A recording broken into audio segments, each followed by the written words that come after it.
At bago ko umpisahan ang kwentong ito, muli maraming salamat sa lahat ng hindi nakakalimot mag-subscribe. Kung sino man kayo, sana hindi kayo mauubusan ng swerte. Magsimula na tayo. Sa Pilipinas, tuwing Pasko, hindi naman lahat ay nagsisilibra. May kanya-kanya tayong mga dahilan at kadalasan, ang pinakapangunahing dahilan ay relihiyon. May mga taong hindi naniniwala na ang Desyembre 25 ang eksaktong petsa ng kapanganakan ni Jesus batay sa Biblia. Ngunit para sa akin, sa aking pamilya, at sa lugar na aking kinalakihan, ginagawang espesyal ang Pasko. Kahit ako noong kabataan ko, napakarami kong alaala lalo na tuwing may nangangaroling. O kaya na may namamasko kami sa kani-kaninong bahay, kahit hindi naman sila mga ninong at ninang. Kung hindi nyo rin ay tatanong, kaya sobrang espesyal ang pagsapit ng Kapaskuhan sa amin, dahil hindi hinahayaan ng lolo namin na maging boring ito. Kumbaga, ito ang araw ng pagkakaisa ng pamilya. At sa pamilya namin, si lolo ang laging may pakulo nun. Ayon na ayon niyang binabaliwala ang Pasko dahil mahalaga ito sa kanya. Makadiyos siya at mahilig sa mga bata. Idagdag na rin natin na kay lolo ako lumaki. Napakaganda ng pagpapalaki ni lolo sa akin o sa amin, sa mga pinsan ko at sa mga kapatid ko. Kaya masasabi kong buong buo at buong tapang na mabuti kaming mga bata. Si lolo rin ang nagbigay sa akin ng palayaw na dodoy. Ayaw ko iyon noong una, pero ngayon, iyon na lang ang nagpapaalala sa akin sa kanya. Sa edad kong 45 ngayon, 7 taon nang lumipas mula nang pumanaw ang lolo ko. Mabuti na lang at umabot pa siya sa ganoong katanda, di ba? Kung tutuusin, swerte na rin iyon. Marami akong alaala kay lolo, basta sobrang dami. Pagkaramdam ko nga, kaya kong sumulat ang 3 makakapal na libro para maisalaysay ang lahat ng iyon sa inyo. Lalong-lalo na dahil sobrang espesyal na mga alaalang iyon at tandang-tanda ko pa rin ang bawat detalye. Ngunit may isang alaala ang nangingibabaw at ito ay may koneksyon sa Kapaskuhan. Pagpasok pa lang ng Desyembre, syempre, gumagawa na kami ng mga dekorasyong isasabit sa bahay. Nagtutulungan kaming lahat ng mga pinsan at mga kapatid ko, at ang pinakamasipag sa amin noon ay ang bunso kong pinsan na si Natoy. 15 anyos ako noon at 10 taong gulang naman si Natoy. Kaming dalawang pinakamagkasundo sa lahat. Hindi ko man alam kung bakit, pero maraming nagsasabi na magkapareho kami ng pag-iisip, ugali, at maging ng paraan ng pananalita. Marahil ay dahil magkasunod lang ng taon, ipinanganak ang mga magulang namin. Kami rin ang laging nakatambay sa bahay ni lolo, ang masigasig na nakikinig sa mga kwento niya, at kaming dalawa rin ang pinaka-tinututukan niya. Nung matapos kaming mag-ayos ng mga dekorasyon, nagsiuwian na ang iba naming mga pinsan at mga kapatid. Siyempre, naiwan kaming dalawa ni Natoy. Umupo kami sa harap ng telebisyon. Ngunit gaya ng dati, sira na naman ang antina. Kaya imbis na gumawa na pa ng paraan para ayusin iyon, umupo na lang kami at nagtanong kay lolo kung ano ang mga kwento niya tuwing sasapit ang Pasko noong kabataan niya. Gustong-gusto ni lolo ang ganoon ang tinatanong siya dahil mahal na mahal din niyang magbahagi ng mga kwento. Kaya noong pumayag na siya, humiga kami sa sahig habang siya naman ay umupo sa kanyang tumba-tumba. Tahimik naming hinayaan si lolo na magsalaysay. Hindi ko kayo tinatakot, mga apo. At hindi ko rin kayo sinisindak. Ngunit ang ikukwento ko sa inyo ay tungkol sa karanasan namin noong kabataan ko. Dito mismo sa baryong kinalalagyan natin ngayon. Naalala ba ninyo ang nabanggit ko tungkol sa hindi paniniwala ng ibang relihiyon sa Pasko? Pero alam ba ninyo na may mga engkanto? Oo, may mga engkanto na naniniwala rin at nagdiriwang ng Kapaskuhan, kagaya natin. Pinagbabawal na pumunta sa hilagang bahagi ng baryo natin. Napapansin ba ninyo ang malaking bakanting lupa roon na tinubuan na lamang ng matataas na damo? Lahat ng matatanda rito ay alam ko kung ano ang mayroon doon. Bawal na bawal iyong puntahan, lalo na kapag sasapit ang bisperas ng Pasko. May isang baryo roon na kahit silipin ninyo ngayon ay makikita pa. Ngunit tuwing bisperas ng Pasko, bigla itong nawawala. Para bang binubura, nawawala sa mapa. At sa mismong paningin natin, bigla na lang naglalaho ang mga bahay. Hindi mo na maririnig ang mga ingay, wala na ang mga ilaw, at maging ang mga tao roon. Pinaniniwalaan na patunay na rin na nangyayari ito. Dahil doon nagdiriwang ng Kapaskuhan ang mga engkanto. Siyempre, noong bata pa kami, hindi kami naniwala. Hanggang sa may isang taong nakapagpatunay nito. Naku lolo, nakakatakot naman pala kung may patunay. Paano po nangyari iyon? Ano po ba ang kwento?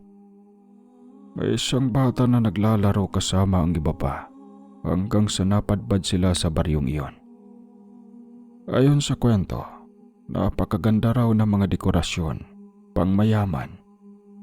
May mga tugtugin pa na napakasarap pakinggan daw. Hindi nila namalayan ang paglipas ng oras dahil sa kakalakad at kakatingin sa paligid. Hanggang sa gumabi na. Tsaka nila napansin na wala na silang makitang daan pa uwi. Kahit paulit-ulit silang dumaan sa iisang ruta, parang pabalik-balik lang sila sa parehong lugar. Doon na sila kinabahan. Sinubukan nilang lapitan ang mga taong nakatira roon. Ngunit tila walang itong emosyon maliban sa ngiti. Palagi lang silang nakangiti at tumatawa. Bandang kalagitnaan na raw iyon ng gabi, biglang nagtipon-tipon ang mga tao sa gitna ng baryo na para bang may sinasamba. May awit na halos nakakabingi, ngunit kakaiba, maganda sa pandinig. Nakita nilang sumasayaw ang lahat.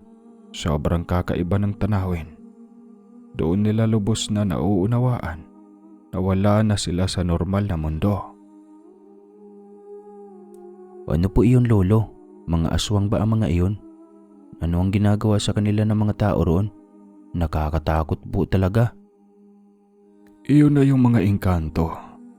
Napasok sila sa Kapaskuhan ng mga engkanto.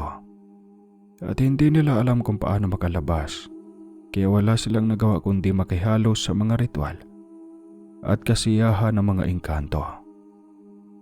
Hinagmas nila ang kakaibang mga gawain ng mga tao roon. Ang sayaw, ang awit, ang pagtitipon sa gitna ng baryo, at ang misteryosong sinasamba nila. Ang mga engkanto kahit mukhang tao ay may kakaibang aura. Hindi mo basta matutukoy kung ano ang iniisip nila. Palaging nakangiti, palaging masaya, ngunit may tinatagong hiwaga. Natutunan ng mga batang iyon na sundin ang galaw ng mga engkanto, kahit kakaiba, para hindi mapahamak. Kaya mula noon, kapag Pasko, palaging may kwento ang mga matatanda tungkol sa lugar na iyon. Patunay ito na kahit sa mundo ng mga engkanto, ipinagdiriwang din nila ang Kapaskuhan. Ngunit, may leksyon. Kapag napunta ka roon, huwag kang magtangka sa kakaibang nangyayari. Sundin lang, makinig, at huwag gawing biro ang kanilang tradisyon. Dahil ang maling galaw ay maaaring magdala ng panganib. Parang biti naman po lolo, kasi hindi nyo sinabi kung nakalabas ba sila o hindi. O kung paano sila nakalabas. At kung ano ang mga nangyari doon, bukod sa selebrasyon na hindi nila ganap na naunawaan. 3 bata ang pumasok ngunit dalawa lang ang nakalabas. Yung isa kasi masyadong mayabang at pilyo, hindi mapakali. Kaya ang ginawa niya, nanggulo siya para lang makauwi at hindi nakisama sa mga ritual ng mga engkanto. Hindi alam ng dalawang nakalabas kung ano ang nangyari sa pangatlo, pero sabi nila, siguradong pinahirapan siya dahil galit na galit ang mga engkanto. Dahil sa paninira niya, sumigaw siya at nagbanta na tatawag ng kanyang lolo, ang tanod. Siyempre, mga engkanto iyon, may kapangyarihan. Bakit naman sila masisindak sa isang tanod? Kaya ipinakita nila sa batang iyon kung sino talaga ang dapat nakatakutan. Habang nananatiling gising ang dalawang bata at hindi tumikim ng kahit anong pagkain na inihain sa kanila, kahit ilang beses pa silang inaalok, nagkisama pa rin sila sa sayawan. Maswerte sila dahil nasabihan sila ng kanilang mga lolo tungkol sa mga engkanto. Kung ginaya nila ang mayabang na bata, malamang 3 silang hindi nakauwi at walang makakaalam tungkol sa misteryo ng kanilang baryo. At sigurado ako hanggang ngayon, marami pa rin ang nakakapasok doon na hindi na nakakalabas kasi walang nakapagbigay sa kanila ng babala. Lo, kilala niyo po ba yung dalawang batang nakaligtas? At bakit po may mga nakikita pa rin doon sa baryo hanggang ngayon? Kasi oo, minsan natatanaw ko pa rin eh. Kilala ko sila pero matagal na silang pumanaw. Yun ang sabi. Pero maraming bulong-bulungan na umikot na habang buhay daw ay nakakabit na sa kanila ang mga engkanto. Ang sabi pa, napapanaginipan daw nila ito. Nagpapakita sa kanila at hindi nawawala sa isipan nila. Maging habang natutulog. Kumbaga, nakakapit na talaga ang mga engkanto sa kanila sa baryong iyon. At yung mga nakakita noon sa umaga, mukha naman silang ordinaryong tao. Ngunit hindi natin alam kung anong lihim ang taglay nila. At ayaw na rin naming galawin o unahing itanong iyon kasi ayaw naming madamay. Lo, may kilala po ba kayo na nakatira doon sa baryo na iyon? O nakapunta na po ba kayo doon? Kwento pa po kayo, Lo. Ang dami ko pong gustong malaman tungkol sa kabilang baryo sa Hilaga. Sa totoo lang nakapunta na ako doon. Oo, pero dumaan lang. Hindi naman ako nagtagal dahil wala akong kakilala roon. Kung tatanungin niyo ako kung may kakilala ako, medyo meron lang. Ilan sa mga kaklase lang dati, pero hindi naman kaibigan. Hindi ko naman sila kasundo, kaya hindi ko rin sila natanong. Umaakto naman silang normal, kaya hindi ako nagdududa sa kanila. Kung hindi pa namin narinig ang kwento tungkol sa dalawang batang nakalabas, hindi ko pa malalaman ang lahat doon. Pero alam niyo ba, nang madiscover iyon ng mga taga-bayan namin, hindi na muling nagsipasok ang mga kaklase ko na nakatira doon. At hindi na namin sila muling nakita pa simula noon. Sabi pa nga ng iilang teacher namin, pinuntahan daw nila sa bahay pero wala raw sagot. Hindi na lang daw niya pinilit at hinayaan na lang daw. Grabe ang takot ng mga taga-bayan dito sa atin noon. Siyempre, takot na takot rin kami. Lalo na nung nakita mismo namin kung paano umiiyak ang dalawang bata. Sobrang nakakakilabot. Hindi mo talaga maisip na totoo. Pero dahil may mga albularyo at mga manggagamot na pumunta sa baryo namin para tignan kung may marinig na engkanto sa dalawang bata, at yun nga, nalaman namin na meron nga. Lo, posible po bang mangyari sa amin iyon? Pwede ba naming maranasan? Ano po ba ang mga dapat naming gawin para hindi iyon mangyari? Alam ko naman na medyo malayo ang bahay natin papunta doon eh. Pero syempre, nakakabahala pa rin, Lo. Nakakatakot na tuloy tuwing bisperas ng Pasko. Kawawa naman siguro ang iba pang naligaw doon at hindi alam ang gagawin. Siguradong iwan na lang sila. May mga bagay na dapat iwasan, iho. Alam niyo mga apo, sa totoo lang, walang masama sa pakikinig sa mga pamahiin o sa paniniwala sa mga babala. wala namang mawawala at minsan nakakatulong pa nga ang mga iyon. Kaya hindi ako nauubusan ng ikukwento sa inyo. Sa dami ng karanasan ko sa buhay at sa dami ng natutunan ko, ayaw ko maulit ninyo ang mga pagkakamaling nagawa ko.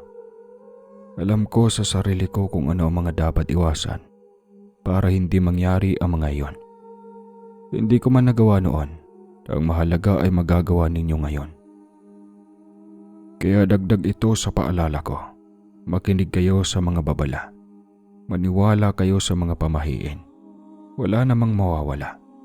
Wala namang pamahiin na makakasama kung ang layunin ay mag-ingat. At higit sa lahat, magtiwala kayo sa sarili ninyong mga kutob.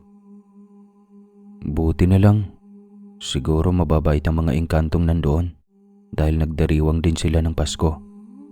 Kung sakaling mangyari sa akin iyon, Lo, sana sa mababait na engkanto ako mapunta at sana makasiguro ako makakauwi pa ako.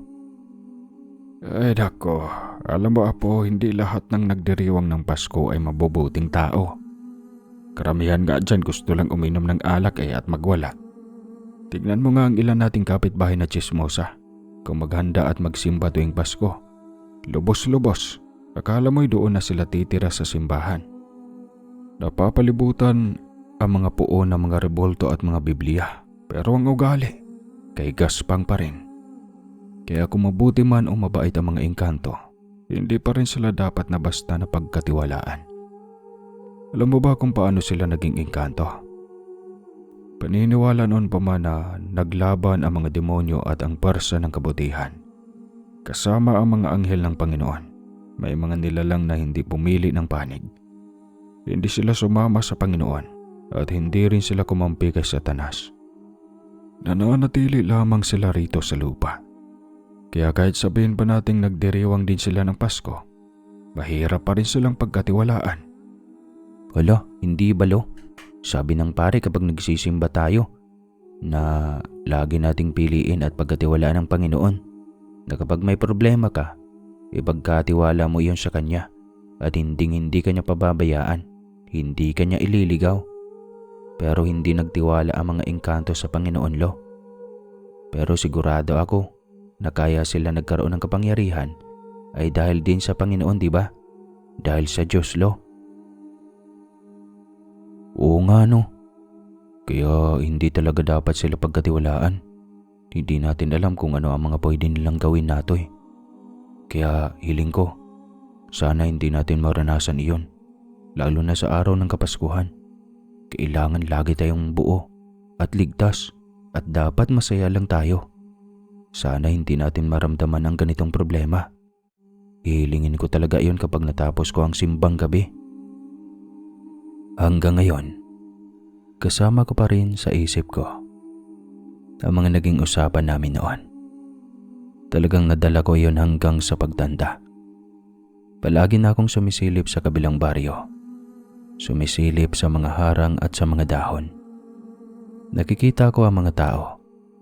Normal lang naman silang kumilos. Pero iba na ang paraan ng pagtitig ko sa kanila. Palagi akong kinakabahan. Parang iniisip ko, kapag nasulyapan ako ng isa sa kanila, baka ikapahama ko iyon. Parehong naramdaman iyon namin ni Natoy. Sinasabi rin niya iyon sa akin. Alam ko namang ilusyon lang ang pagkaramdam namin. Pero may posibilidad pa rin na totoo. Dahil may koneksyon sila sa mga engkanto. Tumanda kami ni Natoy na pinapaniwalaan kahit kaunting detalye sa kwento ni Lolo. May mga pagkakataon pa rin na nakikinig ako sa mga kwentong engkanto sa baryo namin. Mga bagay na nakatatak sa utak ko hanggang sa ngayon. Ngayong matanda na ako. Siguro nasa edad 20 na ako noon. Gayon din si Natoy. Ganap na kaming mga binata. Magkasanggang dikit pa rin kami dahil nasanay talaga kami sa isa't isa. Palagi kaming nagkukwentuhan tungkol sa kung ano-ano. At hindi kailanman nawawala sa usapan namin ang tungkol sa mga engkanto. Lalo na tuwing sasapit ang Pasko. Taon-taon iyong hinding-hindi nabubura sa isip namin. May ilan sa mga pinsan namin na hindi naniniwala. Pero hindi na mahalaga ang opinyon nila. Ang kailangan ko lang naman ay isang taong handang makinig sa akin at ganoon din si Natoy.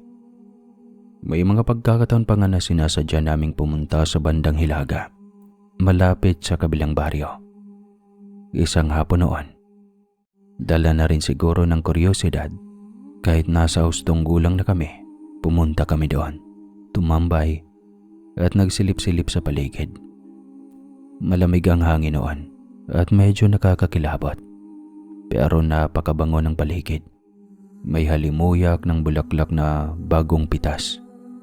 Kapag lalapit ka pa lang, ramdam mo na mayroong hindi tama. Kaya mas lalo kaming nasabik ni Natoy. Toy, tignan mo yung mga tao. Ang kakaiba ng kilos nila, parang mga robot. Para ba silang walang emosyon? Malapit na kasing magpasko. Sigurado ako na malapit na namang mawala ang baryong yan. Sana lang walang makapasok doon bago iyon mangyari, no? Ano kaya kung mga engkanto talaga yung mga nakatira doon? Nagpapanggap lang silang tao kasi gusto nilang mamuhay ng normal. Parang wala naman kasing dayo roon eh. Biro mo. Nakakakilabot na may mga pumpasok doon eh. Ang galing. Marami talagang hiwaga ang mundo. Hindi rin malabo kasi tignan mo naman. Pero bakit nila gusto mabuhay bilang tao? At ano kayang ginagawa nila sa mga nagiging alay nila? Ano na kayang buhay ng taong hindi nakabalik, no? Maganda kaya ang buhay niya o pangit? Siguro nagsisisi na siya. Sigurado ako. Pinaparusahan siya kasi magaspang ang ugali niya. Sa totoo lang ayaw ko makapasok sa lugar na yan. Baka kung ano pa ang mangyari. At gutom pa naman ako. Baka kapag inalok ako ng pagkain doon, makakain talaga ako. Sabi nga ni Lolo, sobrang sarap daw ng pagkain ng mga engkanto. Talagang matutokso ka, lalo na't mabango raw. Pero minsan, Dudoy, naisip mo rin ba? Ano kaya kung pasukin natin yun? Ha? Ang gulo mo. Sabi mo ayaw mo makapasok. Tapos ngayon gusto mo namang pasukin. Tsaka ayaw ko. Ayaw kong sumagi man lang sa isip ko yan. Nakakatakot kaya. Mamaya masasamang engkanto ang nandoon. Tapos gawin pa tayong pagkain. Malay mo, yung mababang ang pagkain doon, gawa pala sa tao. Hindi naman malabong gumawa sila ng mga brutal na bagay. Kahit ako nga, kung may kapangyarihan at may nanggulo sa akin, kapag uminit ang ulo ko, baka kung ano rin ang magawa ko. Siyempre, hindi naman sa negatibong pag-iisip. Ang ibig kong sabihin, tignan mo paano ba nawawala ang baryong yan. Saan sila napupunta? Ibig sabihin, napupunta sila sa ibang dimensyon, sa mundo ng mga engkanto. Diba? Ang galing. Gusto kong makita at maranasan kung ano ang nasa lugar na yun. Pero ayaw ko lang mapahamak. Wala lang, naisip ko lang. Kahit paraiso pa ang lugar na yon, hindi ko yun gustong puntahan, Natoy. Kung gusto mo, managinip ka na lang ng gising. Gamitin mo na lang ang imahinasyon mo. Pero wag na wag kang magtatanggang bumuntaryan ha. Baliw ka pa naman at pasaway. Tara na nga, umuwi na tayo. Baka mademonyo pa yung isip mo at bigla kang pumasok dyan sa harang. Lagot ako kay Lolo kapag nangyari yun. Hindi ko naman maiisip yan oh. Sige na, umuwi na tayo. Ikaw talaga. Kung ano-ano ang iniisip mo tungkol sa akin ha. Umuwi na kami ni Natoy kaagad. Balak naming kumain. Pero pareho kaming natuwa sa nakita namin sa bahay ni Lolo. Meron siyang bagong aso. May lahi pa. Maliit ito, siguro sityo. At bigay sa kanya ng kapitbahay. Siyempre, tuwang-tuwa kami ni Natoy. Mahal kasi ang mga asong may lahi at napaka-cute. At ngayon, meron na kaming libre. Kaya nasikaso namin kaagad iyon. Balak naming padamihin at talagaan. Baka ibenta din. Ang dami naming pangarap para sa asong iyon. Kaya talagang inalagaan namin siya ni Natoy. Pinangalanan namin siya ni Lolo na Bibing. Talagang pinapalakad namin siya tuwing umaga at hapon. Pinapakain ng masarap, pinapaliguan, minsan At minsan ay pinapakawalan din namin. Kasi napakakulit ang aso na yon. Kapag nakawala sa tali, kung saan-saan nakakarating. Tinuruan naman namin siyang umuwi mag-isa sa bahay para hindi kami mag-aalala kung mananakaw siya. Mailap din siya sa ibang tao, hindi lumalapit sa iba. Kaya todo bantay kami kasi hindi siya pwedeng mawala. Dahil kung mawala siya, malaki ang posibilidad na hindi na siya makakabalik. Kasi magtatago siya dahil natatakot sa ibang tao. Kapag nilalakad namin si Bibing tuwing hapon, talagang napapadaan kami sa pinakaparting hilaga. Doon lang kasi may malawak na pwedeng takbuhan. At pwede rin siyang dumumoy at umuhi nang walang napiperwisyo. Siyempre, todo bantay kami sa kanya. Ang kinakatakutan namin minsan ay kung saan lusyot siya sa bakod. Hindi namin siya pwedeng hayaang mawala. Talagang hahabulin namin siya kasi mahal na mahal namin ang asong iyon. Kaya grabe kaming tumutok sa kanya kapag naglalaro sa bandang hilaga. Pero totoo iyon.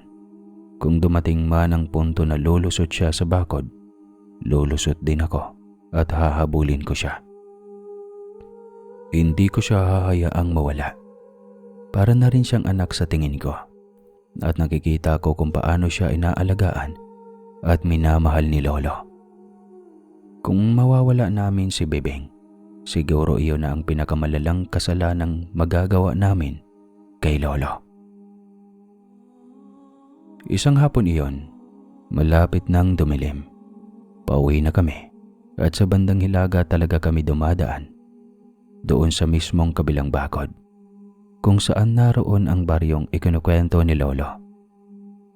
Habang naglalakad kami pauwi, biglang bumigat ang pakiramdam ko.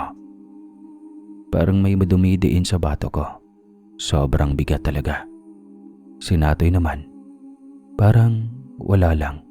Normal lang ang kilos niya. Hindi ko na sinabi sa kanya ang nararamdaman ko. Ayaw ko siyang takutin at iniisip ko na baka dahil lang iyon sa pagod. Kaya ganoon ang pakiramdam ko. Noong umuwi na kami sa kanya-kanya naming tahanan, doon lalo pang lumala ang nararamdaman ko.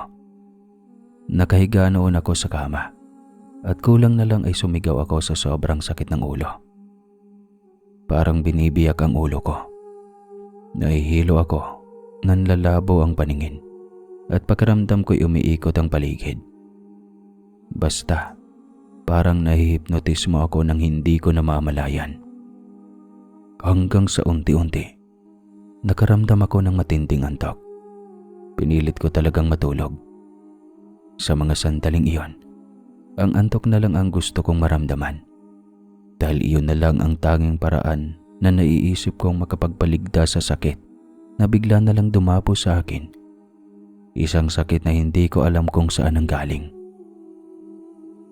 Hindi ko alam kung panaginip ba ang nangyari.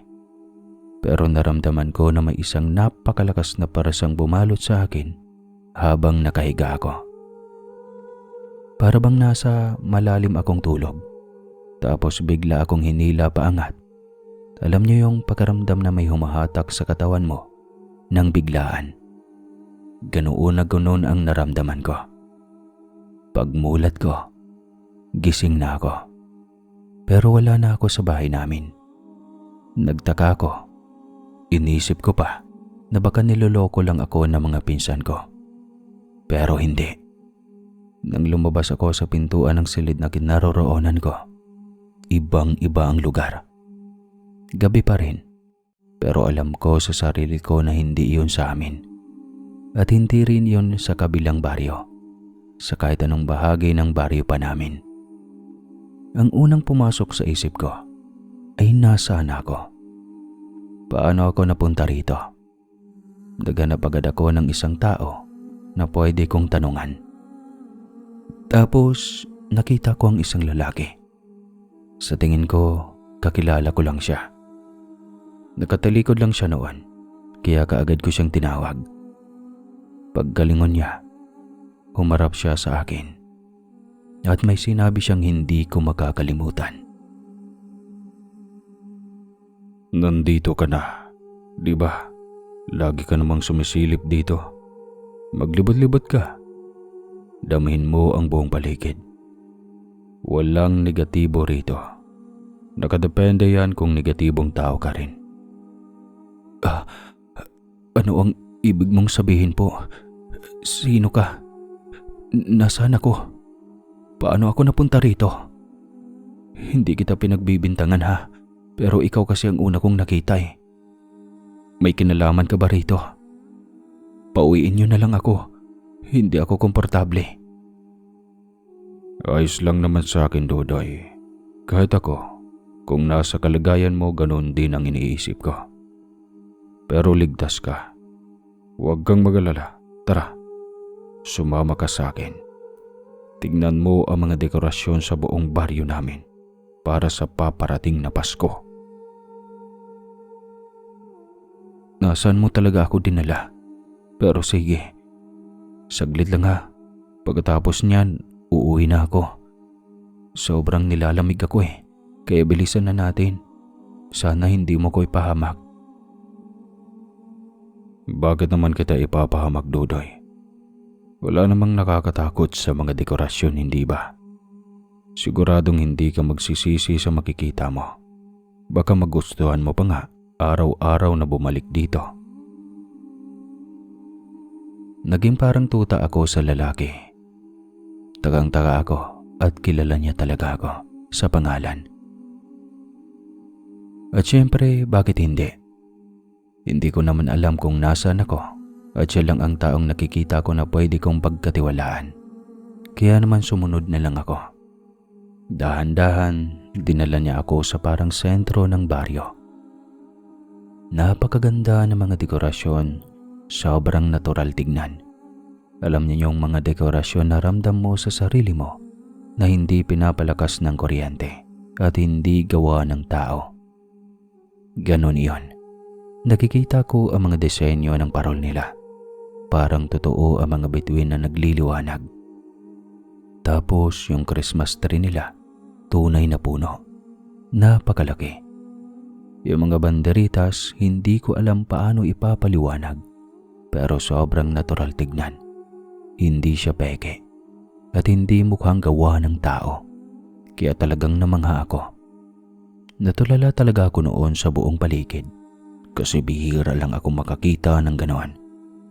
Ngayon, hindi ko naisip na wala pa ako sa tunay na mundo. Pinapalapit pa ako ng lalaki sa isang parol at hinawakan ko iyon. Natural ang material, pero hindi nakakapaso. Para talaga siyang bakal, pero pakiramdam ko, para kang umahawak ng bombilya. Hinawakan ko ang dekorasyon. Sobrang ganda. Kung makita nyo lang sa isip nyo kung ano ang ibig sabihin, siguradong mamamangha din kayo. Ang ganda naman ito. Siguro, napakamahal lang bilhin nyo rito, no? Masipag siguro ang kapitan ninyo at tapat. Hindi siguro nangungurakot. Kasi, ang ganda ng dekorasyon sa baryo ninyo. Hindi kaya ng baryo namin. Kaya nga kanya-kanya na lang kaming nagpapasko eh. At pagandahan na lang ng disenyo sa bahay. Hindi namin binili iyon. Kaloob yan sa amin. Kaya kung gusto mo man na manatili rito, sabihin mo lang, kahit hanggang Pasko lang. Nako, hindi po pwede. Hahanapin ako ni Lolo at ng pamilya ko. Kaya kung pwede ba na umuwi na muna ako? Nakabisado ko naman ang address namin, ang pangalan ng baryo. Marami pa kasi akong gagawin bukas. Igagala ko pa si Bibing, yung aso namin. Masaya ka naman bang nandito? Kasi kung oo, pwede kang bumalik kahit kailan mo gusto. At sa pag-uwi, madali lang yan. Tara na. Maglakad na tayo. Ihahatid kita. Oo, maganda dito. Pero wala pa sa isip ko na bumalik. Hindi kasi ako pwedeng gumala eh. Tara na. Hindi ko alam, pero bigla na lang akong sumunod sa kanya sa paglalakad. Pumunta kami sa madilim na bahagi. Sobrang dilim. Walang liwanag. Naririnig ko lang ang yabag ng aming mga paa, pero nagtiwala pa rin ako. Lakad kami ng lakad hanggang sa hindi ko na marinig ang yabag ng paa niya. Tapos, wala na akong maaninag sa paligid. Nang bigla akong tumingin sa taas, bigla na lang may liwanag. Nagmulat pala ako ng mga mata. Gising na ako. Nasa bahay na ako. Kaagad akong tumayo at tinignan ng oras. 3:00 ng madaling araw. Sakto talaga. Grabe ang kilabot ko. Napainom talaga ako ng tubig. Tapos napahilamos. Nilalamig akong nakaupo sa kusina namin. Tinignan ko ang sarili ko sa salamin. Hindi ako makapaniwala sa nakita ko sa salamin. Ang buhok ko, gulo-gulo. Parang walang ayos. Ang mga mata ko, malalaki at nangangilabot. Parang hindi ako ang taong nakikita ko, pero alam ko namang ako yon. Pumapasok sa isip ko, talagang bang nangyari iyon? Totoo ba o panaginip lang? Lumapit ako sa bintana at sinilip ang paligid. Tahimik naman, walang kakaibang liwanag, walang engkanto, wala ring kakaibang anino. Parang ordinaryong gabi lang. Pero ramdam ko pa rin ang bigat at kilabot sa dibdib ko. Hindi ko maalis sa isip ko ang pagkaramdam na parang may nangyaring hindi ko maipaliwanag. Hindi ko mapaniwala ang naramdaman ko iyon ng ganito kalalim. Patuloy akong napapailing. Sinusubukang maintindihan. Paano nangyari iyon?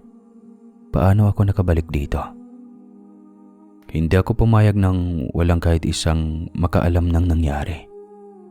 Kailangan kong malaman kung bakit ko napanaginipan ng ganoon. Kung panaginip nga ba talaga yon. Kaya pagkagising ko kinabukasan, kaagad kong inaya si Atoy.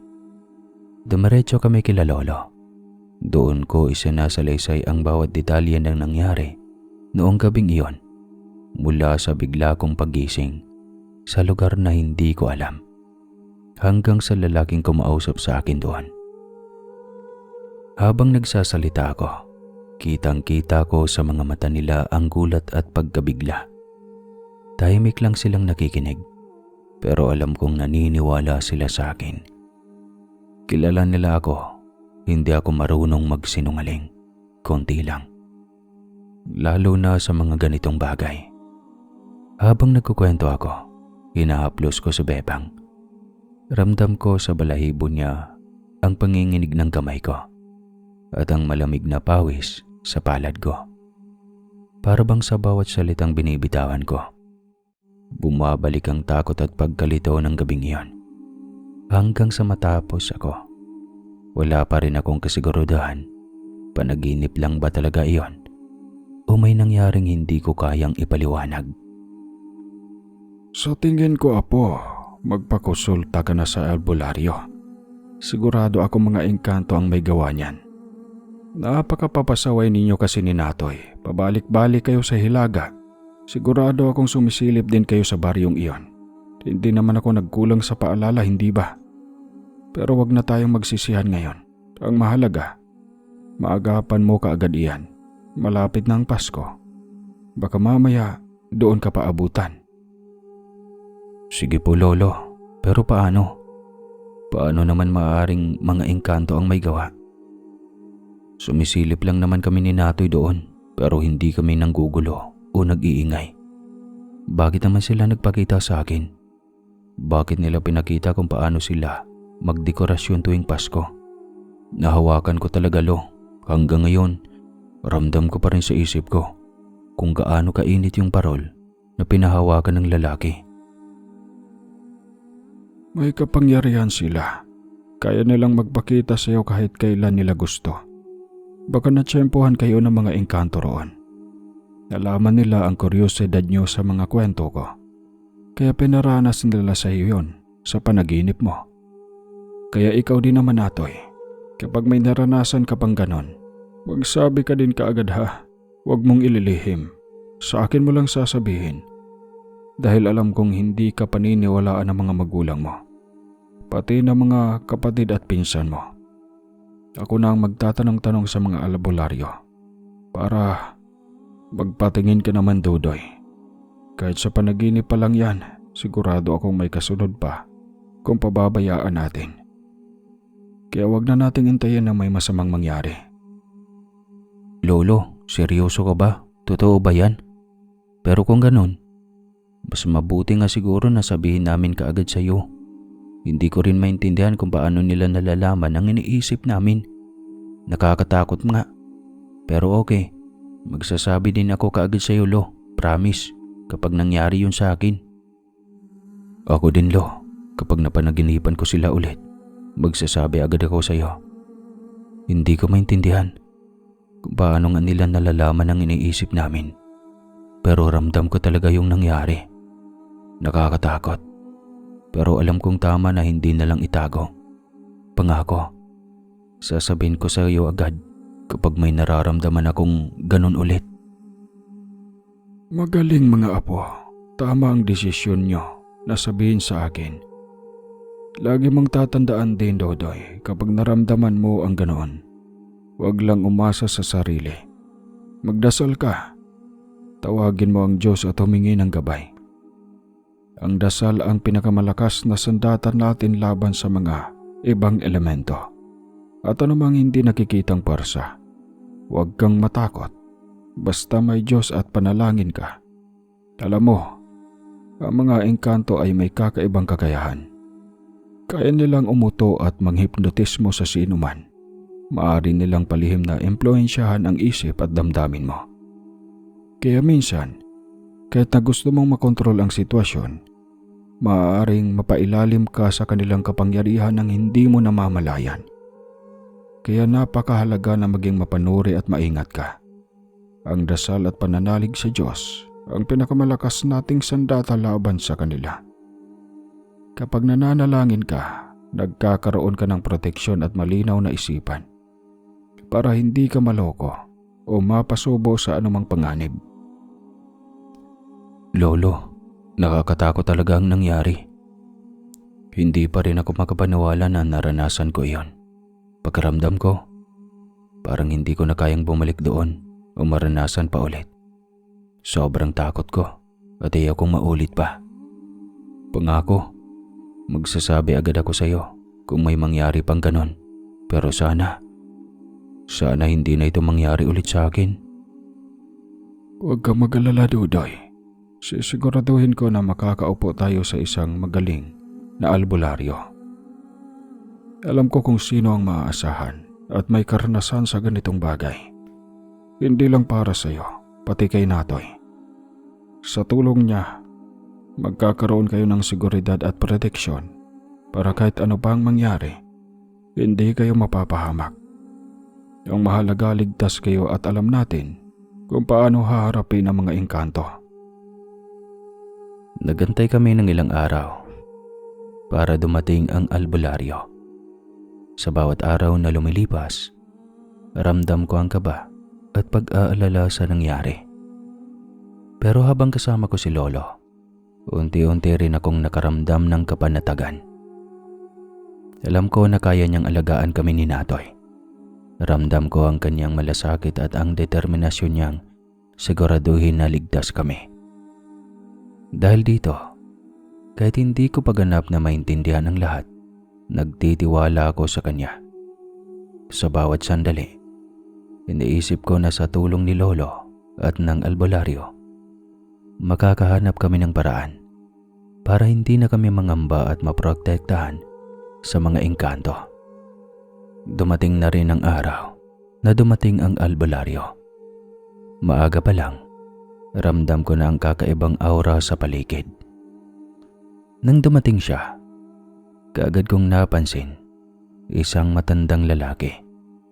May puting buhok at ilang kulubot sa muka na halatang matagal nang may karanasan.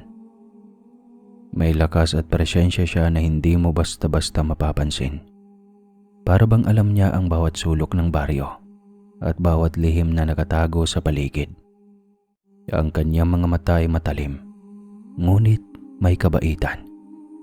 Kitang-kita ang talino at karunungan sa bawat titig niya. Habang lumalapit siya, ramdam ko ang init at seguridad na dala ng kanyang aura. May kapangyarihan siya, ngunit hindi ito nakakatakot. Sa halip, nagbibigay ito ng kapanatagan. Tumingin ako kay Lolo at kay Natoy, at naramdaman ko rin ang kanilang pagtitiwala sa albularyo na ito. Kahit takot pa sa nangyari noon, hindi ko maiwasang makaramdam ng pag-asa. Para bang sa gabay at proteksyon ng matandang albularyong ito, may paraan kami para malampasan ang lahat ng nakakatakot na mga pangyayari. Totoo ang hula ng lolo ninyo. Engkanto ang may kagagawan ng panaginip mo. Sigurado ako, iyon ang dahilan kung bakit nangyari iyon. Dahil sa palagi ninyong pagtambay sa hilaga. Hindi ako nananakot at hindi rin ako basta nanghuhula. Nakikita ko lamang kung ano ang maaaring mangyari. Magpakatotoo na ako sa inyo, Natoy at Dodoy. May pagkakataon talagang mapupunta kayo sa baryong iyon. Nakatakda na iyon, itinakdada ng mga engkanto. Kahit anong pag-iwas ang gawin ninyo, hindi ninyo iyon mapipigilan. Ang masasabi ko lang maging handa kayo, alamin ninyo ang mga bawal. Paano nangyari yun, Karamon? Bakit naman naging intensyon ng mga engkanto na dalhin sila sa lugar na yon? Wala bang ibang paraan? Baka mapahamak sila doon. Alam kong alam mo rin ang kwento tungkol sa baryong nawawala kapag sasapit ang Pasko. Bago pa man ang bisperas, bigla na itong naglalaho. Sobrang halaga ng Pasko para sa pamilya namin. Hindi kami pwedeng magsilibra kung may dalawang nawawala at nag-aalala ang buong pamilya. At hindi namin alam kung makakabalik pa ba sila. Parang ang hirap tanggapin at ang lalong nakakatakot ay ang posibilidad na mangyari iyon sa amin. Ang masasabi ko lang, dahil na rin siguro sa sobrang interes ng mga apo mo tungkol sa baryong iyon, nagkaroon din sila ng koneksyon sa mga engkanto. Pero wala naman akong naramdamang mali o kakaiba.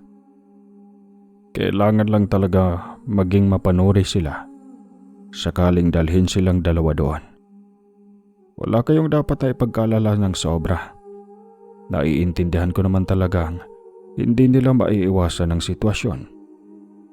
Pero kaya ko namang patunayan na magiging ligtas sila at hindi ko lang maipapangako ang seguridad na makakauwi sila. Kasi nasa kanila iyon kung paano sila makikihalubilo sa mga engkanto at kung paano nila susundin ang mga paalala. Kung gano'n naman po pala na wala kaming magagawa, ano na lang ang mga pwede naming gawin at iwasan kapag nandun na kami sa mundo nila? Baka pwede ninyo kaming tulungan doon, Manong, kasi baka magkamali kami at hindi na kami makauwi. Ang mga mahalagang dapat ninyong gawin ay ito. Huwag kayong kakain ng kahit anong ialok sa inyo. Huwag kayong hahawak sa kamay ng kahit sino. At huwag na huwag kayong makikipagbimbangan, lalo na sa mga magagandang babae. Gagawin nila ang lahat para matukso kayo. Kung tatanungin ninyo ako kung ano ang mangyayari kapag naiwan kayo roon, habang buhay na kayong parang mga katulong nila. Sunod-sunuran. Mawawala na kayo sa sarili ninyong mundo. Hindi nyo na maalala ang buhay ninyo rito. Kapag napunta kayo sa lugar na iyon, makikita ninyo ang mga naging biktima nila. Mga taong walang emosyon. Parang laging nakasimangot, paulit-ulit ang galaw at tila wala sa sariling isip. Sila na iyon.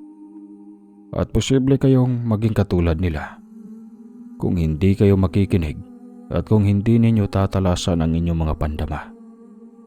Maniwala kayo sa inyong kutob. Iyon ang unang babala kapag may mali. Kahit po ba lumayo kami rito, Manong? O kahit anong gawin naming paraan para makaiwas? Mapupunta at mapupunta pa rin ba kami sa mundo nila? Nakakatakot po. Ayaw kong mangyari iyon. Parang ayaw ko na lang lumabas ng bahay. Ayaw ko na ring matulog.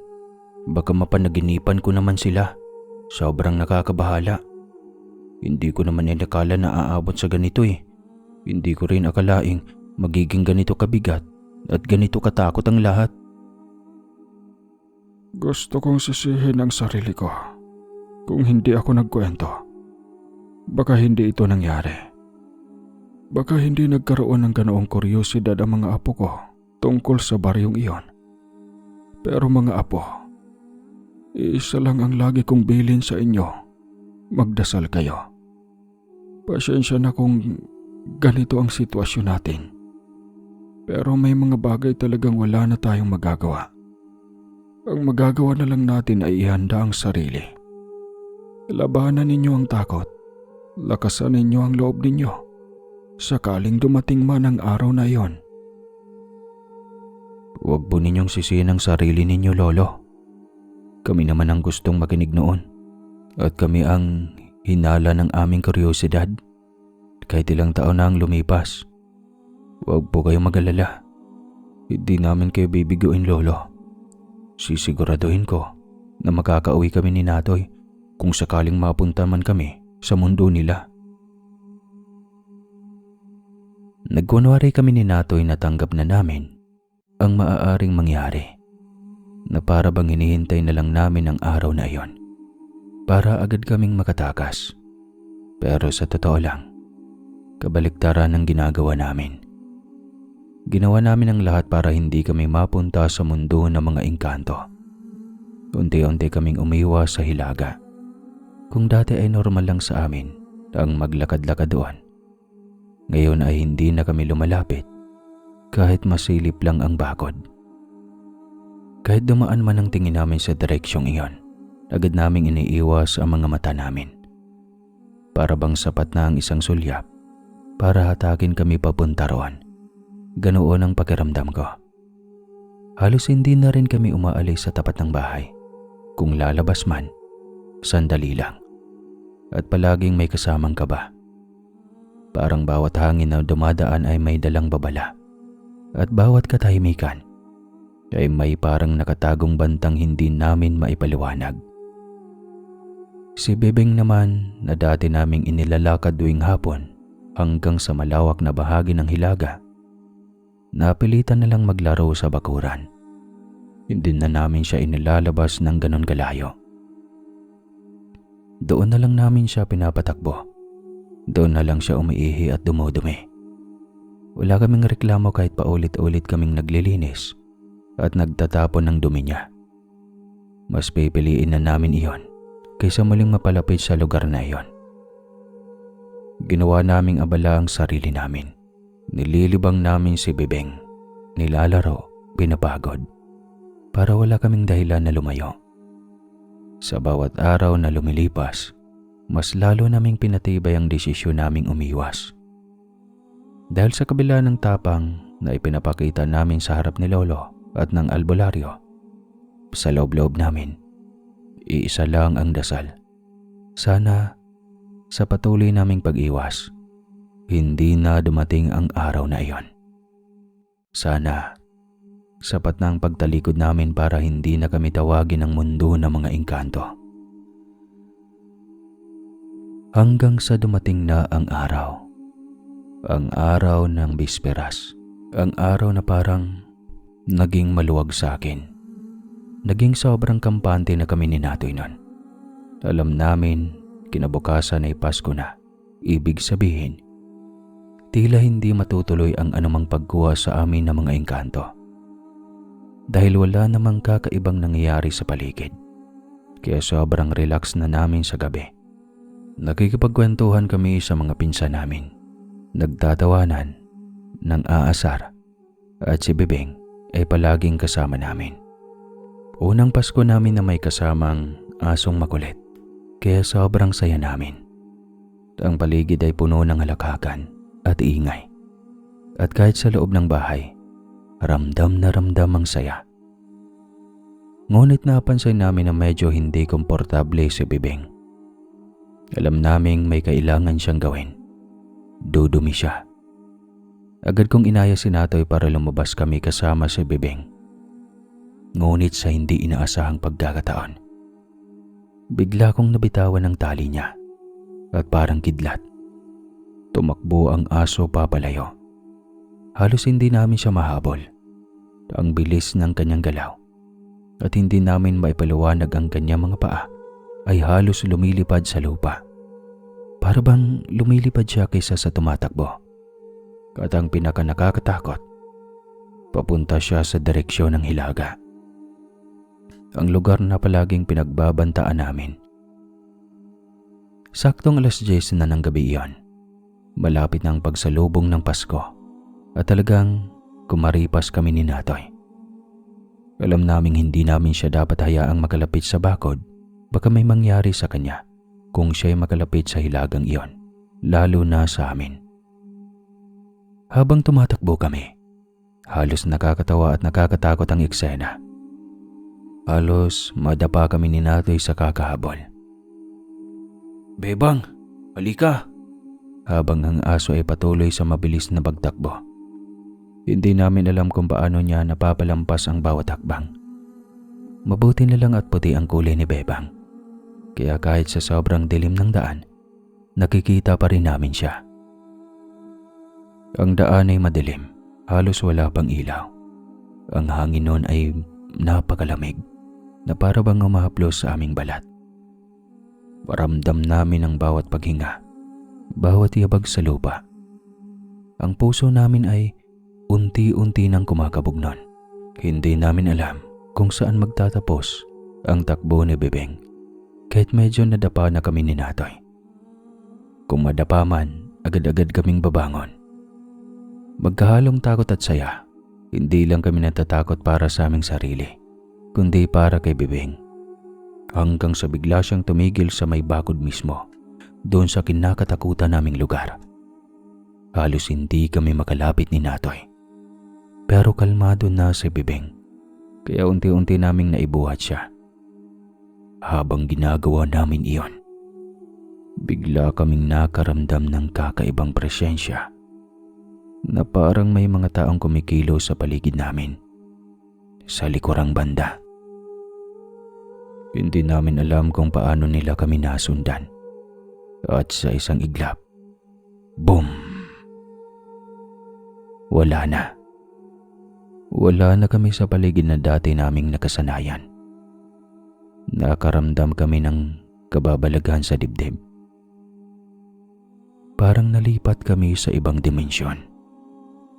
Nakilala ko ulit ang baryong nakita ko sa panaginip ko noong unang pagkakataon. Grabe ang kabog ng dibdib ko at napahawak ako sa braso ni Natoy. Sininyasan ko siya at ramdam ko na naiintindihan niya ang lahat ng iniisip ko. Parehas kaming nanginginig, ngunit pilit kaming naging kalmado. Habang nakatingin kami sa paligid, napansin naming may mga taong nagtitipon-tipon. Umakto kami ng normal para hindi kami mapansin. Naglakad kami sa direksyong tinatahak ng karamihan, papunta sa isang malaking puno. Doon, may isang pabilog na lamesang napakalaki. Punong-puno ng pagkain. Ang mga tao ay nagsasalo-salo, nagtatawanan, nagkakantahan, at ang iba ay nagsasayawan. Parang normal lang, parang piyesta o kasiyahan ng Pasko din. Pero kahit ganoon kaayos ang eksena, ramdam mo sa sarili mo na may kakaiba. May kakaibang aura sa paligid. Parang bawat halakhak at kanta ay may halong hiwaga. Ang bawat galaw ng mga tao ay tila lihim na hindi mo maintindihan. Alam namin na hindi ito simpleng pagtitipon. Ang lahat ng ito ay may layunin. At kami ay naroon. Tila mga panauhing hindi pa handa sa kabuuan ng misteryo ng lugar na ito. Kung titignan mo ay parang sobrang sarap na mga pagkain nila. Talagang matatakam ka pa lang sa itsura, lalo na sa amoy. Para bang may sariling lakas ang halimuyak, kinaakit ka na lumapit at tikman ang kahit ano sa mesa. Pero nananatili kaming matatag ni Natoy. Kahit nakikita ko na halos tumulo na ang laway niya sa bibig, sinasaway ko siya sa tingin at sa mahinang sinyas. Alam naming isang pagkakamali lang, isang subo lang, at baka hindi na kami makakauwi. Marami ang lumalapit sa amin, ngumingiti at nag-aalok ng pagkain. Palagi kaming tumatagong at sumasagot lang ng oo, sabay ngiti. Subalit hindi kami kumukuha niyon. Paulit-ulit lang, parang walang katapusan ng alok. Kaya ang ginawa namin, naglakad-lagad kami sa paligid para hindi kami palaging napupuna. Hanggang sa naisip naming sumali sa sayawan. Mas mabuti nang mapagod kaysa matukso. Sumabay kami sa galaw ng mga tao. Kunwari masaya, kunwari kampante. Pinakita namin na abala kami, na masaya kami, at ayaw naming istorbohin. Habang sumasayaw, ramdam ko ang tibok ng dibdib ko, hindi sa tuwa, kundi sa takot na baka may makahalata. Pero kailangan naming gumanap, kailangan naming magmukhang normal. Dahil sa mundong iyon, ang kaunting pagdududa ay sapat na para tuluyan kang hindi na makaalis. Natoy, tiisin mo. Uuwi tayo. Uuwi tayong magkasama. Uuwi tayong buo. Hindi tayo mananatili sa lugar na ito. Hindi mga tao ang mga iyan. Mga engkanto sila. Nakita ko na sila noon sa panaginip ko. Kaya tatagan mo ang loob mo ha. Ang daming tukso sa paligid, alam ko. Kahit ako, nilalabanan ko rin. Kung mangyari na hindi tayo makakauwi kay Lolo, alam kong sisisihin niya ang sarili niya. At alam kong ayaw mo rin iyon. Kaya kapit lang Natoy. Lalaban tayo. Uuwi tayo. Mabuti na lang andyan ka, Dodoy. Kung wala ka, malamang natukso na ako. Sobrang daming pagpipilian dito. Ang daming pwedeng gawin. Baka napao na ako kung mag-isa lang ako na napunta rito. Pero nasa na kaya si Bibing? Nandito pa rin kaya siya? Meron Natoy. Siguro. Nakauwi na si Bibing. At hindi naman kukunin ng mga engkanto ang aso natin. Ang kailangan nating intindihin ay kung paano tayo makakalabas at makakauwi. Kaya, basta magtiis ka lang. Antayin natin na mag-umaga. Siguradong sa Pasko, makakabalik rin tayo. Pero habang nandito pa tayo, magdasal ka ng taimtim sa puso mo Natoy. Sa dasal, makakahanap tayo ng lakas at gabay para hindi tayo matukso o maligaw. Habang nakatayo kami ni Natoy sa paligid, ramdam ko ang bawat galaw ng mga engkanto. Sobrang mapang-akit ang paligid. May mga magagandang babae na lumalapit sa amin. Gumingiti at nag-aanyaya na sumayaw, na kumain, o kahit makipag-usap ng masinsinan. Parang buong lugar ay dinisenyo para kami ay mapasali at manatili roon, para makalimot kami sa mundo namin. Pero alam namin kailangan naming maging matatag. Habang nakangiti kami at sumasagot sa kanilang mga paanyaya, pinilit naming iniiwasan ang anumang aksyon na makakadismaya sa lahat. Pero hindi rin kami nagpapadala. Ang bawat sandali ay parang laro ng pagkukunwari. Kailangan naming makihalubilo ng hindi nadadala, makipag-ugnayan ng hindi naaalipin, at manatiling alerto sa bawat tukso. Hanggang sa nakita ko ulit yung lalaki na nasa panaginip ko noon. Sobrang saya niya nang makita niya akong muli. Ramdam ko kaagad ang kagalakan sa kanyang aura. Parang alam niya na nakarating na ako sa lugar na yon. Nagpanggap ako na masaya din ako. Inaayos ko ang ngiti ko kahit ramdam kong nanginginig ang puso ko sa kaba at gulat. Inaabot niya ang kamay niya sa akin. Parang inanyayahan akong makipaglapit o makipag-apero sa kanya. Pero hindi ko ginawa yon. Sa halip, hinaplos ko lang siya. Isang simpleng pagpindot sa balikat niya. Isang paraan para maramdaman niya na nandito ako. Pero hindi ko isinuko ang sarili ko sa tukso o sa anumang panglilinlang. Siguradong kanina pa kayo nandito ha? Maya-maya lang Pasko na. Hindi pa ba kayo kumakain? Kumain na kayo kasi mamaya pagsapit ng alas 12, magkakasayahan na ang lahat.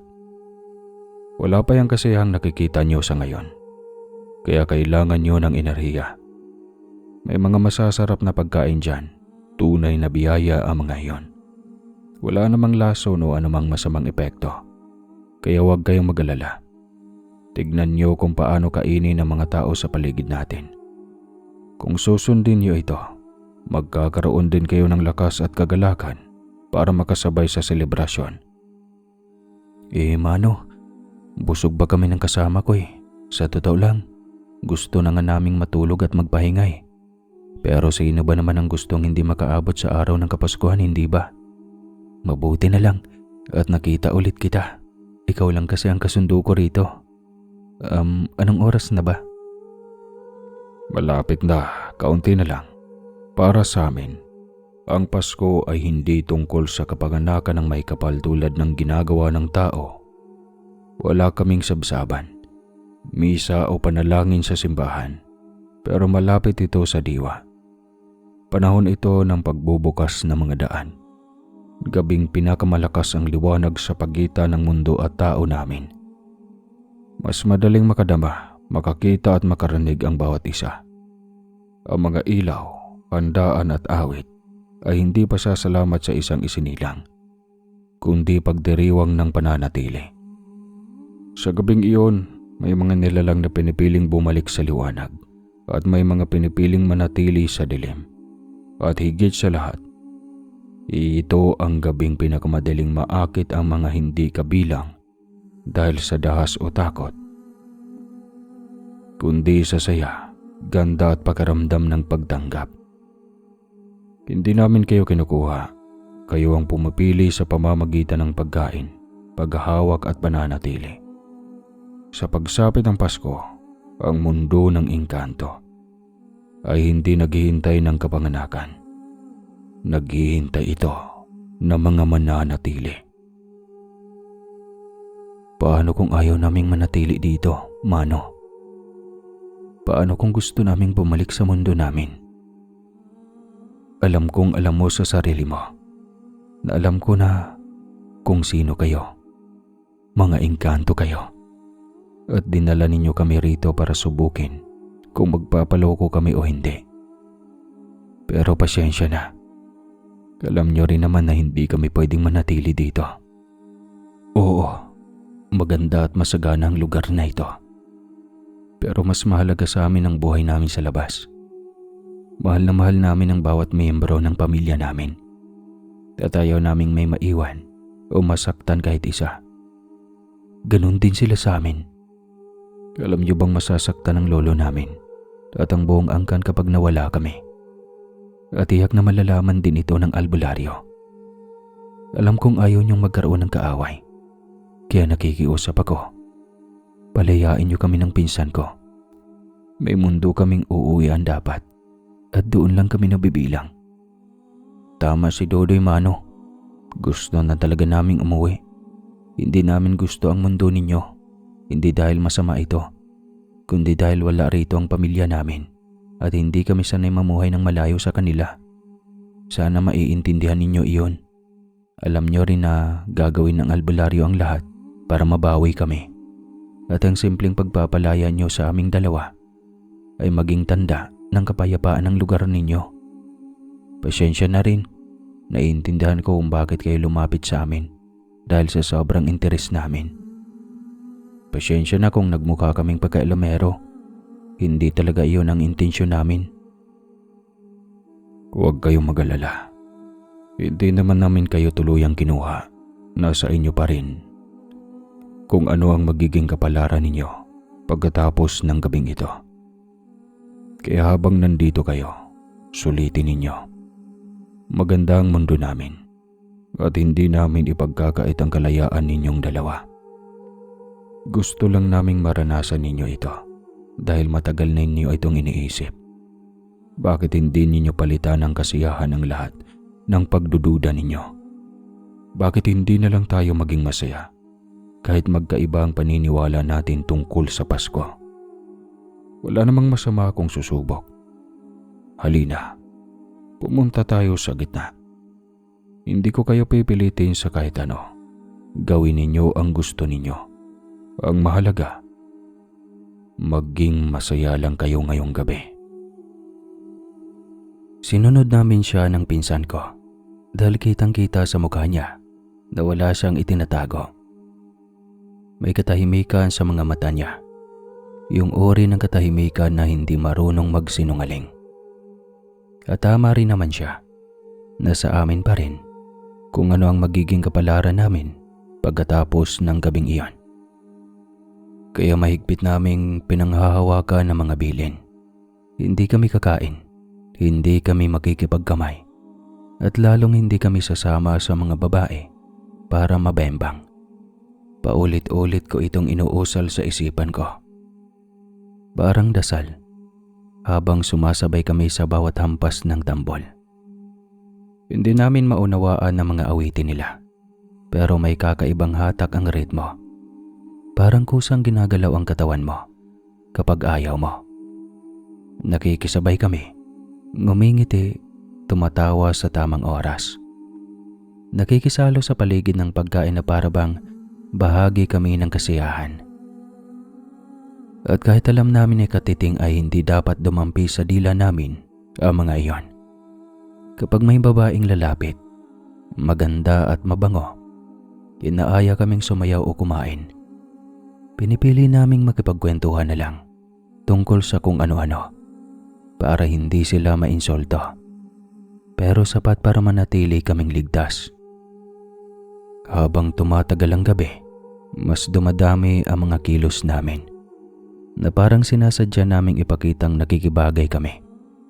Pero sa loob-loob namin, bantay sarado ang isip at katawan. Kapag may lalapit na mag-aalok ng upuan, uupo kami saglit, tapos tatayo rin kaagad na kunwari may tatawagin o may titignan sa malayo. Kapag may nagbibigay ng plato, tinatanggap namin. Pero maya-maya inilalapag lang namin sa mesa, tapos magpapanggap na may hinahanap. Marunong silang magmasid. Ramdam ko yon. Kaya kailangang maingat ang bawat galaw namin ni Natoy. May mga sandaling napapalapit kami sa gitna ng kasiyahan, kung saan mas malakas ang tugtog at mas maliwanag ang ilaw. Doon namin pinipiling manatili dahil mas maraming tao. Mas madaling magtago sa dami. Kapag napapagod kami, nagkukunwari kaming humahanga sa mga dekorasyon. Tinitignan ang mga parol, ang mga dahon na parang may sariling liwanag, at ang malaking puno sa gitna na para bang humihinga. Paminsan-minsan, may lalapit na magtatanong kung nag-i-enjoy ba daw kami. Ngumingiti lang kami at tumatango. Sapat na para hindi sila magtanong pa muli. May mga bata ring naglalaro sa paligid. Habulan, tawanan, parang normal na baryo lang. Pero kahit ganoon, ramdam ko na may kakaiba. Ang mga mata nila masyadong malinaw. Parang laging gising. Kapag tinitignan ka nila, pagkaramdam mo, alam nila kung ano ang iniisip mo. Kaya iniiwasan kong makipagtitigan ng matagal. Lagi kong hinahanap si Natoy sa gilid ng mga mata ko. Sinisiguradong magkalapit lang kami. Kapag nawawala siya sa paningin ko kahit saglit, bumibigat kaagad ang dibdib ko. May isang sandali na halos madulas na kami. May nagaya sa amin na sumabay sa isang paikot na sayaw. Sumama kami sandali, pero nang mapansin kong hawakan na ang susunod. Agad akong umatras at tinapik si Natoy. Kunwari ay nahilo. Tumawa lang sila at pinaupo kami. Doon ko napagtanto kung gaano kabilis mangyari ang lahat kapag naging kampante ka. Habang papalapit ang hating gabi, mas tumitindi ang kasiyahan. Mas malakas na ang tugtog, mas masigla ang mga naroon. Pero kami, tahimik nang nagdarasal sa loob ng isip. Hindi kami sumigaw, hindi kami nagpakita ng takot.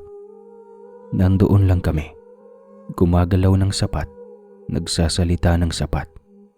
Umaasang matatapos din ang gabing iyon at makakauwi kami ng buo, gising at hindi nagbago. Habang papalapit nga ang 12:00, ramdam ko na may unti-unting nagbabago sa paligid. Hindi naman biglaan, pero parang may dahang-dahang umihigpit sa hangin. Yung mga ilaw na kanina ay banayad lang, nagsimulang luminaw. Hindi sila masakit sa mata, pero mas malinaw, mas may buhay. Yung tunog ng tambol, parang mas bumigat ang bagsak. Masabay-sabay ang hampas, na parang may hinihintay na sinyas ang buong baryo. Napatingin ako kay Natoy, at kahit hindi kami nagsalita, alam kong pareho kami ng nararamdaman. Malapit na. May mga taong tumigil sa pagsasayaw at tumingala sa gitna ng plaza. Yung malaking puno, yung kanina pa namin tinitignan, parang mas lumaki sa paningin ko. Ang mga dahon niya ay gumagalaw kahit wala ng hangin. May liwanag na gumagapang mula sa ugat paakyat sa mga sanga. Parang dugo na dumadaloy. Tahimik ang lahat ng mga sandaling iyon. Tapos hanggang sa sabay-sabay silang humiyaw. Hindi sigaw ng takot kundi sigaw ng tuwa. Doon ko nalaman na sumapit na ang Pasko sa mundo nila. Hindi tulad sa amin na may kampana o paputok. Sa kanila, parang mismong lupa ang gumagalaw. Umalo ng sahig na tinatapakan namin. Para bang huminga ang buong mundo. May mga parol na biglang umiikot. Hindi nahulog, hindi rin nasira. Lalo pang bumango ang paligid. Yung alimuyak na matamis at mainit sa ilong, napalunok ako. Ramdam kong mas malakas ang tukso ngayon kaysa sa kanina. Naglabasan ng mas maraming pagkain. May mga bagong mesa na parang kusang sumulpot mula sa lupa. Mas makukulay na ang mga prutas, mas makintab ang mga lutong hindi ko maipaliwanag kung ano. May nag-abot ulit sa amin, mas maamo ang ngiti, mas malambing ang boses. Pero tumanggi pa rin kami. Pero mas mahirap na ngayon. Parang bawat pagtanggi ay may kasamang pagod sa loob ng dibdib. Nag-iba rin ang mga tao. Yung mga mukhang normal kanina, mas naging malinaw ang mga mata nila. Parang mas nakikita ka na nila ngayon. May mga babaeng lumapit, mas maganda kaysa sa kanina. Para silang si Ivana Alawi. Di joke lang. Mas banayad kumilos. Hindi sila humahawak, hindi rin namimilit. Pero kaya mong magpautog. Yung lapit nila sapat na para guluhin ang isip mo. Iniiwasan namin ang tingin. Nagkukwento lang kami sa isa't isa. Kahit paulit-ulit. Basta hindi kami tumatahimik. May mga awitan na nagsimula na naman. Hindi namin alam magsalita. Pero ramdam namin ang ibig sabihin nun. Hindi ito tungkol sa kapanganakan, kundi sa pagsisimula. Pagsisimula ng panibagong ikot, panibagong panahon, panibagong mga bisita. Doon ko naintindihan kung bakit mahalaga sa kanila ang gabing ito. Hindi ito alaala, kundi paanyaya. Sa gitna ng kasiyahan, napansin ko na may mga taong nakatayo sa gilid. Hindi sila sumasayaw, hindi rin kumakain. Nakatingin lang sila sa gitna, parang matagal na silang nandito. Doon ako kinabahan. Naisip ko, baka sila yung mga hindi na nakauwi. Mas lalo kong hinigpitan ang kapit ko sa manggas ni Natoy. Habang patuloy ang saya, kami naman ay patuloy ang pagbilang ng oras sa loob ng isip. Walang relo, pero ramdam namin ang paglipas. Unti-unti, parang bumabagal ang galaw ng ilan. May mga napaupo, may napahinto. Ang tugtog hindi na kasing lakas. Para bang humihina na rin. Hanggang sa may narinig kaming mahabang tunog. Hindi ito kampana at hindi rin tambol. Parang huni na galing sa malayo. Isa-isa. Tumingala ang mga tao. Yung liwanag, nagsimulang umatras. Parang inihigo pabalik sa puno. Doon ko naramdaman ang kaunting gaan sa dibdib ko. Tumingin ako kay Natoy. Hindi pa tapos, pero alam naming parehong lumampas na kami sa pinakadelikadong sandali. Kailangan na lang naming manatiling gising, manatiling buo, at hintayin na tuluyang matapos ang gabing iyon. At habang unti-unting humuhupa ang ingay at kasiyahan, doon ko mas malinaw na napansin ang mga taong kanina pa tahimik sa gilid. Hindi sila kasali sa awitan, hindi rin sila nakikisabay sa sayawan. Nakatayo lang sila, literal. Minsan nakaupo, minsan naglalakad ng paikot-ikot, na para bang may nahanap, pero hindi alam kung ano. Nang mas malapitan ko sila ng tingin, doon ako kinilabutan din. Wala halos emosyon ang mga mukha nila. Hindi naman sila malungkot, pero hindi rin masaya. Para silang mga aninong may katawan, para mga robot na binihisa ng tao. May isang lalaki na paulit-ulit lang ang ginagawa. 3 hakbang pasulong, titigil, titingin sa puno, tapos babalik sa dati niyang pwesto. Paulit-ulit iyon, parang sirang tugtog.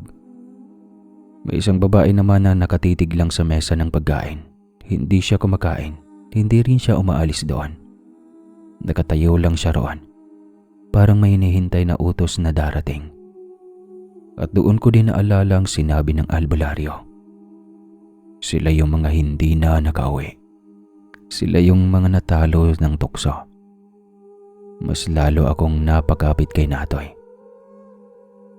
Lubos ko nang naiintindihan na hindi lang pala kami ang dinala ng baryong ito sa gabing iyon. Marami na pala bago kami. Marami na palang nauna, at mas masakit isipin, karamihan sa kanila ay hindi na nakabalik. Naisip ko baka katulad din namin sila noon, may pamilya, may hinihintay na Pasko sa labas, may mga pangarap na hindi natupad. Habang tinitignan ko sila, napansin ko rin na wala ni isa sa kanila ang tumitingin sa langit o sa paligid na parang naghahanap ng daan pauwi. Para bang kinalimutan na nila na may ibang mundo pa. Medyo bumalik ang kaba ko, hindi lang para sa sarili ko, kundi para sa lahat ng taong napapadpad dito bago kami. Subalit, sa takot kong iyon, may isang bagay akong napansin. Kami lang ni Natoy ang hindi nawawala ang reaksyon. Kami lang ang nagbubulungan, nagkikibuan, nagkakapitan. Kami lang ang patuloy na tumatanggi, at habang tumatagal, parang mas lalo kaming naiiba sa kanila. Parang mas ramdam namin ang pagod, ang gutom, ang kaba, mga pagkaramdam na tanda na buhay ka pa at hindi ka palubos na sakop ng lugar na iyon. Doon ko napagtanto na sa gabing iyon, marami ang nabihag ng baryo, pero sa dami nila, kami lang ni Natoy ang patuloy na lumalaban. Kami lang ang may malinaw na isip. Kami lang ang ayaw manatili doon. At kahit hindi pa tapos ang lahat, doon pa lang, alam ko na kung may makakaligtas. Kaming dalawa lang iyon. Hanggang sa bigla na lang akong napapikit. Parang may humila sa akin pababa. Para akong nahulog sa malalim na balon. Mabigat ang katawan ko, tapos biglang gumaan. Pagdilat ko ng mga mata ko, malamig na hangin ang bumungad sa akin at maingay na motor. Wala na ang mga ilaw, wala na ang ingay, wala na ang musika. Nandoon kami ni Natoy sa mismong pwesto kung saan kami huling tumakbo dahil hinabol namin si Bibing sa tabi ng bakod, sa hilaga. Bago pa ako makapagsalita, may puting aninong gumalaw sa harap namin. Yung aso namin, buhay at buo pa, Kumakahol at kumakaway ang bundot. Hindi ko na napigilan ang sarili ko. Tinawag ko siya at sabay kaming tumakbo ni Natoy. Walang lingunan, walang tanong-tanong, diretso agad uwi, karipas ng takbo. Usyok! Habang tumatakbo kami, narinig namin ang kampana. Sinilip ko ang relo sa bahay ng kapitbahay. Malapit nang maglas 12, kaya pala maingay ang paligid. Doon ko lang naintindihan ang mabagal na oras ng mundo ng mga engkanto. Akala ko matagal na kaming nawala, pero ilang oras lang pala. Pagkarating namin sa bahay, nandoon si Lolo, namumutla, nanginginig. Kabaliktaran para ang oras ng mga engkantong nangunguha ng mga tao. Hindi sila katulad sa mga mundo ng mga engkanto na mangbabait. Nang makita niya kami, niyakap niya kami ng mahigpit. Yumakap kami pabalik sa kay Lolo, sabay iyak. Paulit-ulit niyang tinatanong kung nasaan kami kanina. Sinabi namin ang totoo, na napunta kami sa kabilang mundo. Pero nakabalik kami bago magpasko. At doon ko alam, tapos na ang bangungot. Luhaan naming sinalubong ang Pasko noon, hindi lang sa lungkot, kundi dahil sa sobrang ginhawang nararamdaman namin. Buhay kami, buo, magkakasama. Habang tumutunog ang kampana ng alas 12, yakap-yakap kami ni Lolo, ni Natoy, at kahit si Bibing ay hindi mapakali sa saya. Walang handa na makakahigit sa pakiramdam na nakauwi kami. Walang regalo na tatalo sa pagkakataong muling makita ang aming pamilya. Hindi na kami nagsalita patungkol sa nangyari noong gabing iyon sa iba. Sapat na sa amin na alam naming totoo ang lahat. Mula noon, nagbago na ang tingin ko sa Pasko. Hindi na lang ito ilaw, handaan at tawanan. Isa na rin itong paalala.